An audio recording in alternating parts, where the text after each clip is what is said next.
حسبنا الله نعم الوكيل نعم المولى ونعم النصير ما شاء الله لا حول ولا قوة إلا بالله العلي العظيم أعوذ بالله من الشيطان اللعين الرجيم بسم الله الرحمن الرحيم الحمد لله رب العالمين الصلاة والسلام على سيد المرسلين سيدنا شفيعنا حبيبنا نبينا وطبيب قلوبنا محبوب رب المغربين جد الحسن والحسين مولانا مولا الثقلين بالقاسم محمد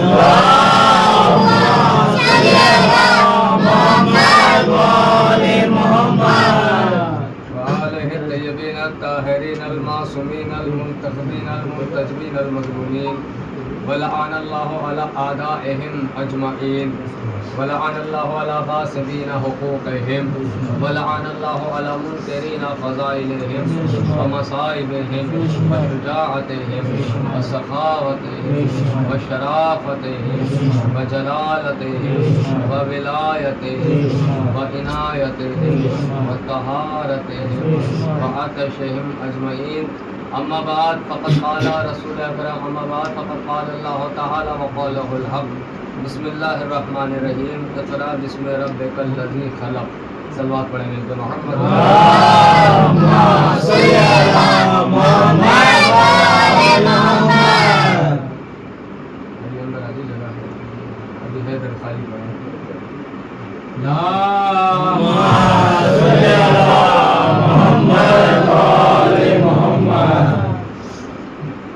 عزیزان محترم کوسہ داران جناب سید الشہداء ماتم داران مظلوم کربلا سوگواران اسیران اہل حرم، جیسا کہ آپ جانتے ہیں کہ خمسہ مجالس ہے اور خمسہ مجالس کی یہ دوسری تقریر آپ حضرات سماعت کر رہے ہیں، اور میں آپ کے لیے دعا گو ہوں کہ پروردگار آپ کو خوش رکھے کہ آپ واقعی مجالس کا حق ادا کر رہے ہیں اور ہر طرح سے جیسے بھی ہوتا ہے امام حسین کی عزا برپا کرتے ہیں۔ دیکھیے یہ عزا نہیں ہے بلکہ امام حسین کی مدد ہے، یہ عزا نہیں ہے۔ جناب زہرا نے کہا ہے میرے حسین کے عزادار نہیں ہے، میرے حسین کے مددگار ہیں۔ تو ہمارا نصیب کتنا بلند ہے کہ ہم عزادار بھی ہیں اور امام حسین کے مددگار بھی ہیں۔ مددگار کیسے ہیں؟ کیونکہ حسین نے ایک صدا دی تھی هل من ناصر ینصرنا، ہے کوئی جو میری مدد کرے؟ تو آج آپ اربعین میں جمع ہوتے ہیں، آج آپ مجلسوں میں جمع ہوتے ہیں، آج آپ عشرے میں جمع ہوتے ہیں، اور یہ اس بات کی دلالت ہے کہ مولا آپ نے تب پکارا تھا تب ہم موجود نہیں تھے، مگر آج ہم موجود ہیں۔ اگر آج ہم کو پکارا جائے گا انشاءاللہ ہم حاضر ہیں، اور اس کی دلیل دیکھنا ہو تو اربعین میں دیکھ لینا۔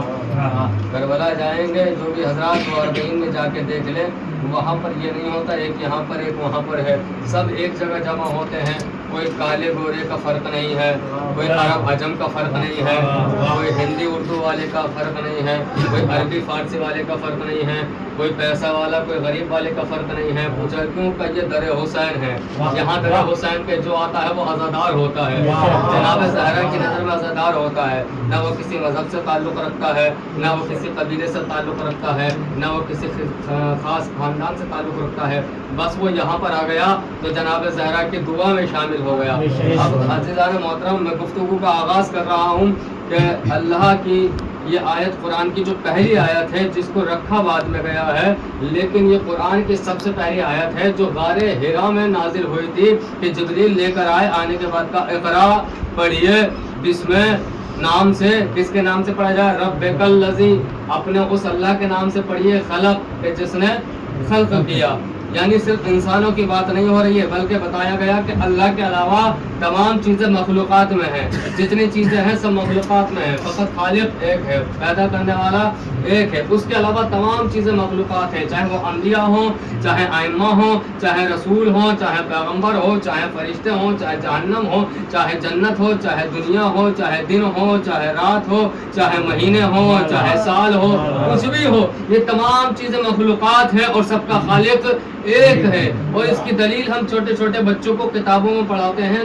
کہ دیکھو اگر اللہ دو ہوتے تو دونوں میں جھگڑا ہوتا. ایک کہتا میں دن نکالوں گا, ایک کہتا میں رات کروں گا, آپس میں اختلاف ہو جاتا. لہٰذا ایک نظام پہ پوری دنیا کا چلنا اس بات کی دلیل ہے کہ ایک ہی حکم مانا جا رہا ہے, ایک ہی خدا کو مانا جا رہا ہے. اب آیت آ گئی ہے اقرا پڑھو بسم ربک الذی خلق, اس کے نام سے پڑھو کہ جس نے خلق کیا ہے, اس کے نام سے پڑھو کہ جس نے بتایا ہے. لوگ کہتے ہیں نا معاذ اللہ 40 سال تک رسول کو کچھ معلوم ہی نہیں تھا کہ وہ پیغمبر ہے یا نہیں ہے, رسول ہے یا نہیں ہے, نبی ہے یا نہیں ہے. بس ان کو اتنا معلوم تھا کہ میں تو ایک بندہ ہوں, میں تو ایک انسان ہوں, اتنا معلوم تھا. ان لوگوں کی سمجھ میں کیوں نہیں آیا؟ ان کی بھی کتابوں میں, ہماری بھی کتابوں میں, ان کی بھی کتابوں میں, ساری کتابوں میں ہے کہ نبی اللہ کا آخری وقت تھا. نبی اللہ کہہ رہے تھے اگر تم چاہتے ہو کہ گمراہ نہ ہو تو لاؤ میں تمہارے لیے کچھ لکھ دوں, تمہارے لیے نسخہ بتا دوں. بھائی دیکھیے ڈاکٹر تب لکھتا ہے جب حالت سیریس ہوتی ہے, توجہ ہے آپ کے نہیں ہے.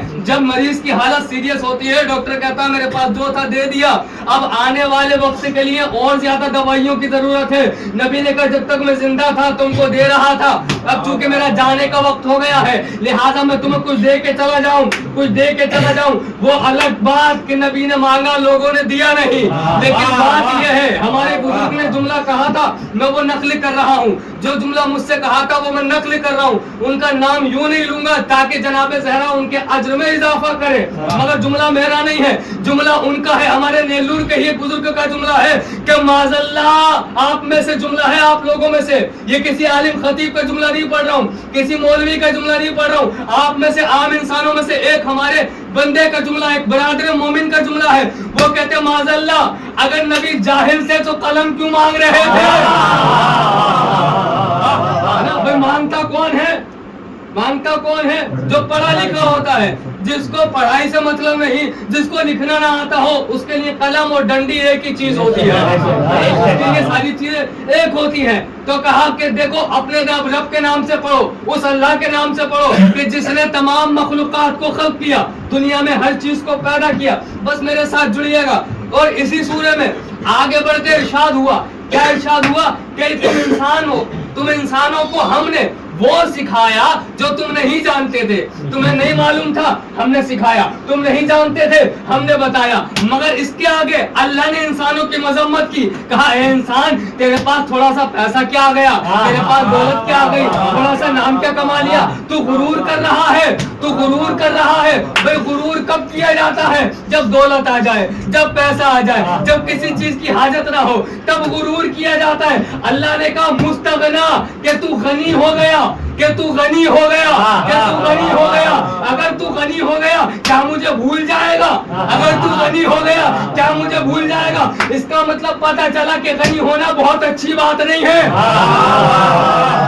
کہاں بیٹھے آپ؟ غنی ہونا بہت اچھی بات نہیں ہے. اب غنی ہوتا کون ہے؟ تو مولا متقیان سے پوچھئے, امیر ممکنات سے پوچھئے, مولا کیا فرماتے ہیں دعائے کمل میں, یا من اسمہ دوا و ذکرہ شفا و تاتہ غنا.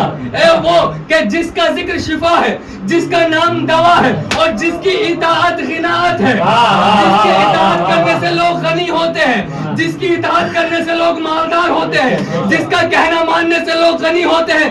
پتہ چلا مال جمع کرنے والا غنی نہیں ہوتا, اللہ کی اطاعت کرنے والا غنی ہوتا ہے.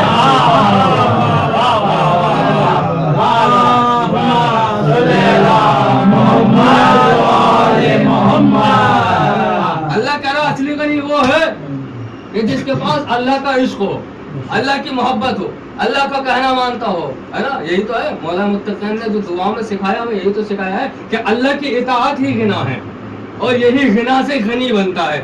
توجہ رکھے گا, آیت ہے اقرا پڑھو بسم ربک الذی خلق, اس کے نام سے جس نے تمام چیزوں کو خلق کیا ہے, اس کے نام سے پڑھو, اس کے نام سے پڑھو. اور میں نے کل یہ بیان کر دیا کہ نبی نے پوچھا کیا پڑھوں, اس کا مطلب یہ نہیں تھا کہ نبی جاہل تھے. کل دلیل دی آپ کو یہ بتایا گیا کہ نبی نے پوچھا کہ کیا پڑھوں، مطلب میرے سامنے توریت بھی ہے، میرے سامنے انجیل بھی ہے، میرے سامنے زبور بھی ہے، میرے سامنے قرآن بھی ہے، ان میں سے کیا پڑھوں، کیا پڑھوں؟ اگر نبی جاہل ہوتے تو پوچھتے بھائی تم کون ہو، آنے والے سے پوچھتے ہی نہیں، پوچھتے تم کون ہو، وہ کہتا میں جبرائیل ہوں، بڑی عجیب بات ہو جاتی، بھائی جبرائیل جب بن رہا تھا نبی دیکھ رہے تھے،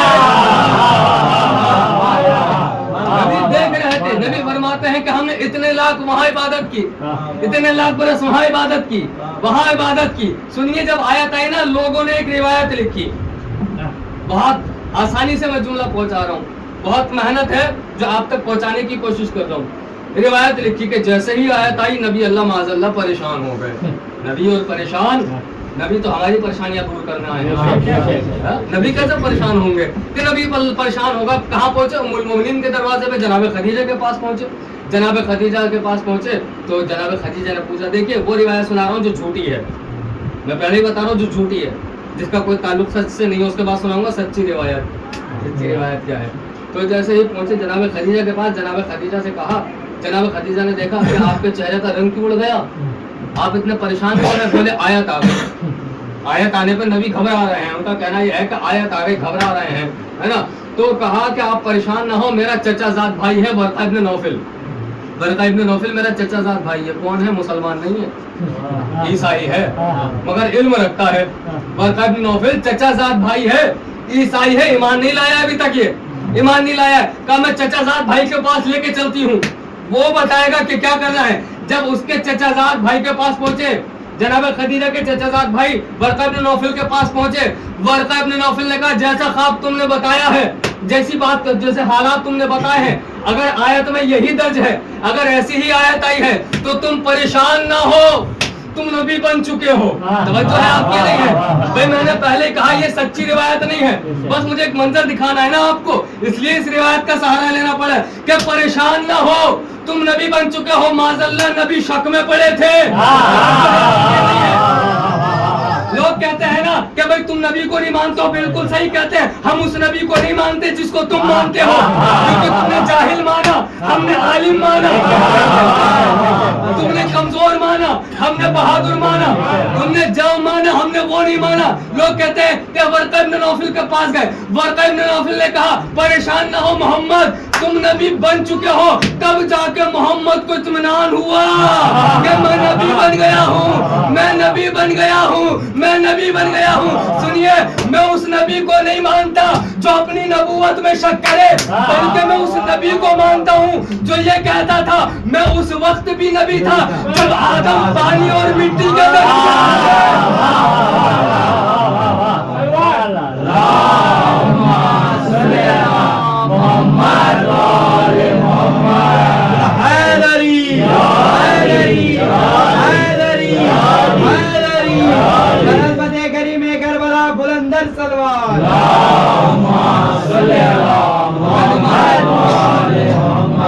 وہ کیسا نبی جس کو خود نہیں پتا، جس کو خود نہیں پتا کہ میں کون ہوں۔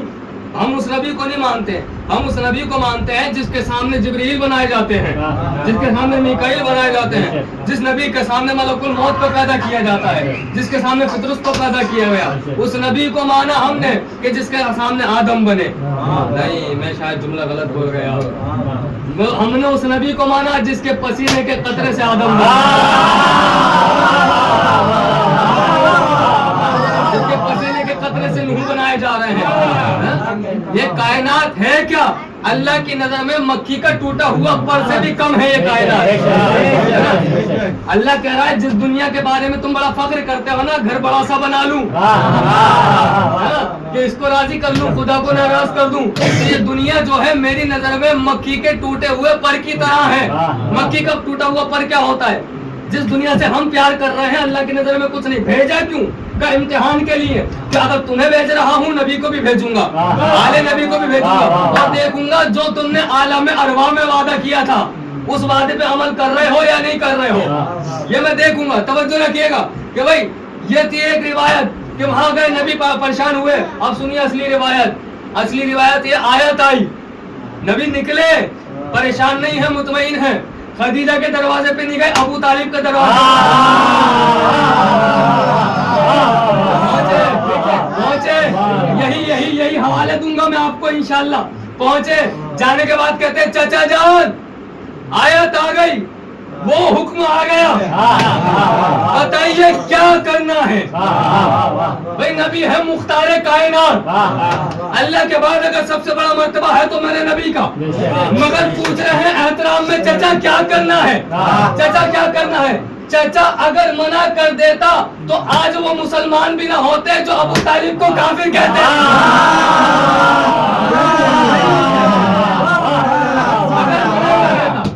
اگر منع کر دیتا نہیں ہوتے. دیکھ رہے ہیں نا محنت.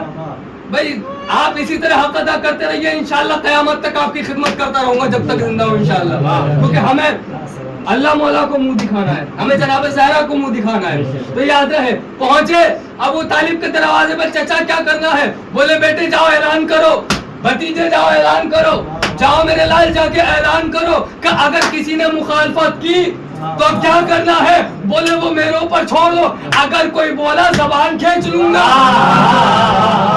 بھائی اسلام کا مقدر یہی ہے. جس ابو طالب نے اسلام کے لیے قربانیاں دی اس کو کافر مانتے ہو, جس نے صحابہ کو قتل کیا اس کو رضی اللہ مانتے ہو. یہ کیسا ہے, یہ سب کیا ہے. اصل میں در اہل بیت سے دور ہو گئے, در رسول اللہ سے دور ہو گئے, خدا کے اصلی پیغام کو نہیں پہچانا. میں آ رہا ہوں, بہت جلدی بڑھ رہا ہوں اپنے آگے کی جانب. تو رسول آئے, رسول کے ساتھ دیکھیے آیتیں بھی آئی ہیں, قرآن آیا ہے نا, رسول کا معجزہ ہے قرآن. تو آیتیں آئیں تو یہ ایک آیت بار بار آئی ہے قرآن کے اندر, کئی مرتبہ آپ نے بھی پڑھی ہوگی کہ اللہ کی اطاعت کرو اور رسول کی اطاعت کرو. اللہ یہ کرتا کہ پہلے کہتا اللہ کی اطاعت کرو, پھر کوئی اور بات کہتا تھا نماز پڑھو, روزہ رکھو, حج کرو, پھر کہتا رسول کی بھی اطاعت کرو. آپ سمجھے میں کیا کہنا چاہ رہا ہوں. ایک آیت کا ٹکڑا یہاں رکھتا, ایک آیت کا ٹکڑا یہاں رکھتا, بیچ میں نماز روزہ رکھ دیتا.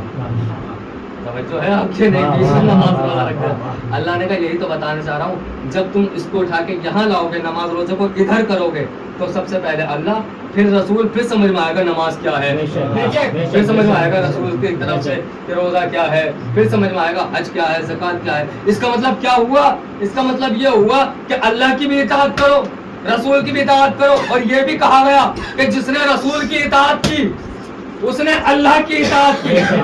بھائی بس مجھے یہی تک لانا تھا, جس نے رسول کی اطاعت کی اس نے اللہ کی اطاعت کی. اس کا مطلب کیا ہوا, اطاعت کے معاملے میں جہاں رسول خدا وہاں خدا. اطاعت کے معاملے میں اگر رسول کی اطاعت نہ کرو گے اس کا مطلب خدا کی اطاعت کام نہ آئے گی. اب اگر تم رسول کی اطاعت نہیں کرو گے تو اس کا مطلب یہ ہوگا تم نے خدا کو الگ سمجھا, رسول کو الگ سمجھا, بھائی خدا کو الگ سمجھا, نبی کو الگ سمجھا. جو خدا کو اور نبی کو ایک دوسرے سے الگ سمجھتا ہے پھر وہ سجدہ نہیں کرتا, ملعون بن جاتا ہے. میں کیوں نہیں کیا, آدم کو سجدہ کیوں نہیں کیا, اس نے کہا پروردگار تجھ کو کروں گا, تجھ کو کروں گا, بس تجھے پکاروں گا اللہ اللہ اللہ, میرے لیے کوئی نبی نہیں ہے. اللہ نے کہا جب تک ان کو نہ مانو گے. سنا دو تم نے, آج کا دور اتنا جہالت کا دور ہے کہ جو ظالم ہیں وہ بھی ہمارے, جو مظلوم ہے وہ بھی ہمارے. کسی سے نفرت ہی نہیں کی جا رہی ہے, منافقت اتنی پائی جا رہی ہے. سب کو اچھا بنا لو, سب کو اچھا بنا لو. حد ہو گئی. امام حسین کے قاتلوں پہ لعنت نہیں بھیجی جاتی ہے بلکہ امام حسین کے قاتلوں کو سینے سے لگایا جا رہا ہے. مسلمان ہم لوگ امام حسین کے قاتلوں کو سینے سے لگا رہے ہیں. ایک لبنان کا ایک ہے واقعہ ہے, میں آپ کو بتا دوں. دیکھیے ایک طرف رہی ہے, میں نے کئی مجلسوں میں کہا کہ اگر دو ناؤ چل رہی ہیں اور ایک پاؤں ادھر ایک پاؤں ادھر کریں گے تو معاملہ خراب ہو جائے گا, ہے نا. تو ایک ہی ناؤ میں یا تو ادھر آ جائیے یا ادھر ہو جائیے, یا تو رسول کی جانب یا رسول کے دشمنوں کی جانب, یا تو امام حسین کی جانب یا امام حسین کے قاتلوں کی جانب. ایک طرف رہیے, ایک طرف رہیے. یہاں پر یہاں جیسے نہیں, وہاں پہ وہاں جیسے نہیں, ایک طرف رہیے. اس کا فائدہ یہ ہوگا آپ کچھ بھی ہوں گے, منافق نہیں ہوں گے. کچھ بھی ہو سکتے ہیں آپ, لوگوں کی نظر میں آپ بدتمیز ہو سکتے ہیں, بڑا بدتمیز ہے بھائی, کچھ بھی ہو سکتے ہیں, آپ منافق نہیں ہوں گے, ہے نا. پیٹھ پیچھے برائی نہیں کی جائے گی آپ کی. آپ کو جو کہیں گے وہ لوگ سامنے کہہ دیں گے, پیٹھ پیچھے برائی نہیں کی جائے گی. تو بھائی ایک طرف آ جاؤ. تو لبنان میں ایک ٹیکسی ڈرائیور تھا, اس نے گاڑی چلا رہا تھا وہ, اور اس نے لوہے وغیرہ لگا رکھے تھے, جو میوزک چلتا ہے اس نے لوہے لگا دیا. امام حسین کے حالات میں